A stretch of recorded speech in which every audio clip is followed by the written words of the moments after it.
What's happening, everybody? Welcome back to Anthony's Takes. This is going to be a spoiler-filled review. I was going to do a spoiler-free review, but it was probably going to be pretty difficult for me to, talk about the game without spoiling anything. It's just impossible. But, yeah, The Last of Us 2. Let's get into it.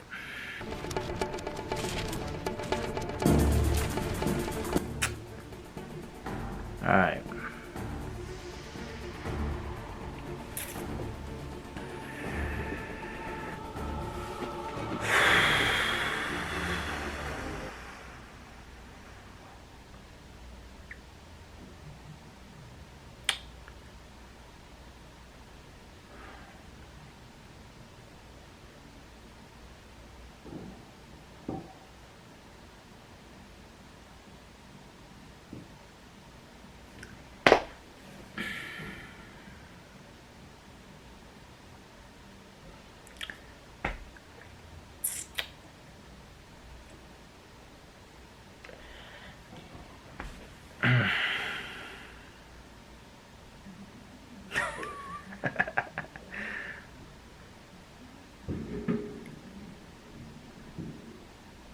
Alright.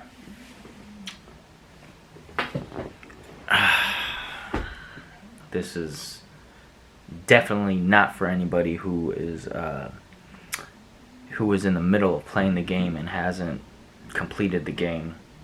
I'm here to basically discuss with everyone the happenings, the the ending of this game. That hopefully it ended the way it ended, to leave a hope for a part 3. So, where do I begin? But other than, of course you know where I'm going to begin, but Joel, within the first, I'm going to say 20 minutes of the game, you find out he gets killed very unexpectedly. The way he went out was just so disrespectful to the character that we all cared for in the first game. But I'm like, okay, who is this that's killing him? And then the way the game progresses and you meet new characters, you find out why he was killed. So, but my only gripe with that was the way it was executed in explaining the story, and them you make that happen, but then you expect the person playing the game to actually give two shits about the character that killed them, and you make them play as that character leading up to that point where Joel gets killed.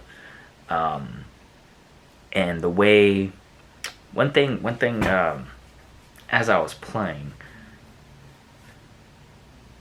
I got kind of distracted with something. Either Santino was talking to me about something, but I missed something to where like something must have flashed on the screen that said 5 years earlier or something like that, or something happened in the game where I was just confused about what the hell is this. It jumped. The thing with this game is that it kept jumping from current time frame, or present day, and then it'll jump back 5 years earlier, and then it'll go back to present day, and then go back 4 months earlier, and then go 5 years into the future from those 4 months. It was just ridiculous way it kept jumping around like that. And after a while I got used to it. I was like, okay, I see what's going on here.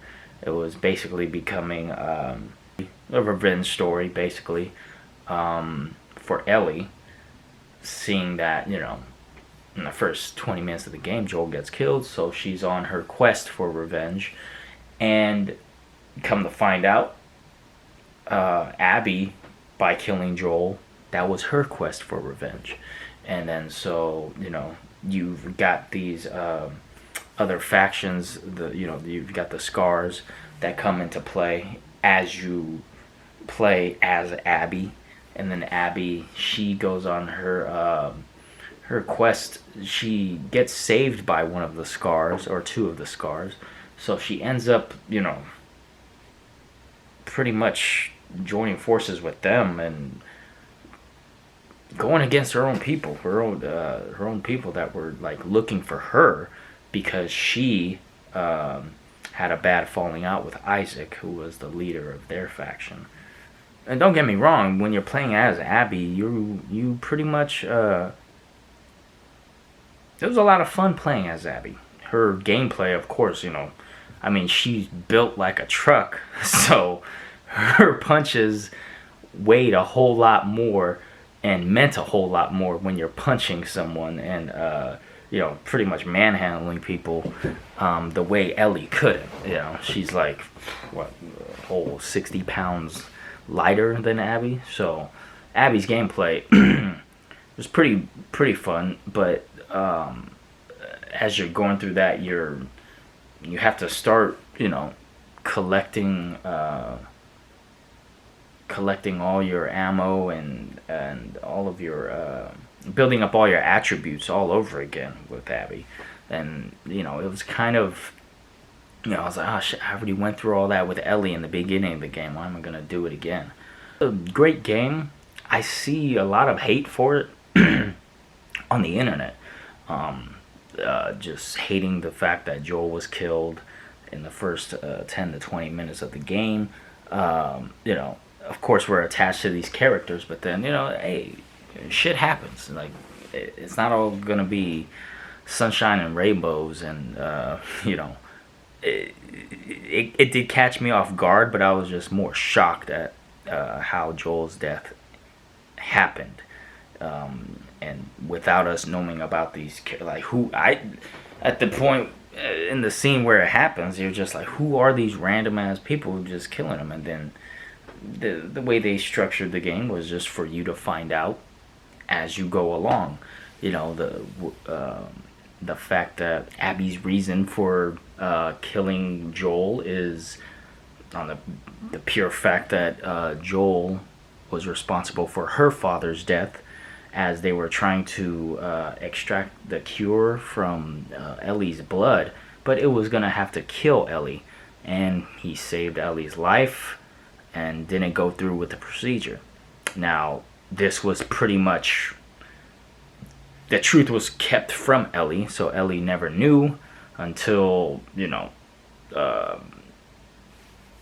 there was a flashback that showed why Ellie and Joel had a falling out.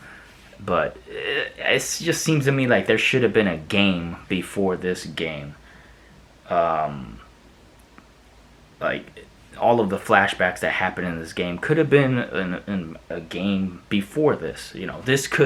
We could have been playing, this should be part 3 basically, and everything that happened prior to the beginning of part 2 should have been a game we can play as part 2, if you know what I mean. There shouldn't have been so many flashbacks. It could have been a whole nother story or game on its own, and then we start part 3, killing Joel, and then going through all that happens afterwards. So Joel had to make a decision, and decided to keep Ellie alive, kill that doctor, and that doctor happened to be Abby's father. Abby goes on a quest for revenge, and basically that's about it.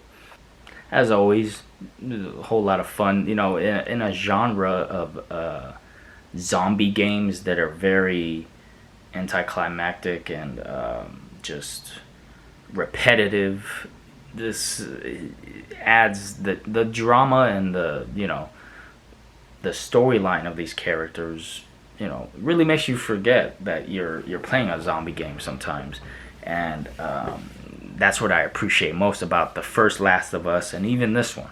And I like how they push the boundaries, and being one of the first games that have the main characters are lesbian. Why not depict what the real world is outside your window? Don't there's the reasoning of people giving all this hate on the internet for this game just because of that reason, that people who just like to live in a little box wherever they were born and not see the world as it is around them. Basically those that can't accept the fact that there are people out there that are different from them. So but props to Naughty Dog for rolling the dice and gambling on that, and not being afraid of losing fans just because of that. You know what I mean? With all of the fighting, like that big battle where you are playing as Abby, I thought that was gonna be the final battle. I thought the way it was getting worked up to, and in the theater, I thought that was gonna be it. I thought that was gonna be the final time we see both of these characters going at it. So, so as you're playing as Abby, it was pretty damn fun to try to sneak up on Ellie when she's got her shotgun drawn, and you can't charge at her full steam, even though for a fact Abby could fucking take her down easily. But you had to be stealthy about it and go up to her from behind. That was pretty fun. Now, the actual final battle, which is in the barracks. Well, it's on the beach actually. Down on the beach. I mean, when Ellie walks up on her and she's tied up, I was like, wait, is that Gabby? Like, because you couldn't tell because her hair was cut. I thought it was someone else. I recognized the other chick, the Scar. That was. I mean, no, the little boy. What was his name? Lev. I recognized him, but then I was like, no, that can't be her.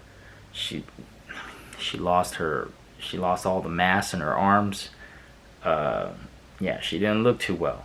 So, and then Ellie herself was wounded.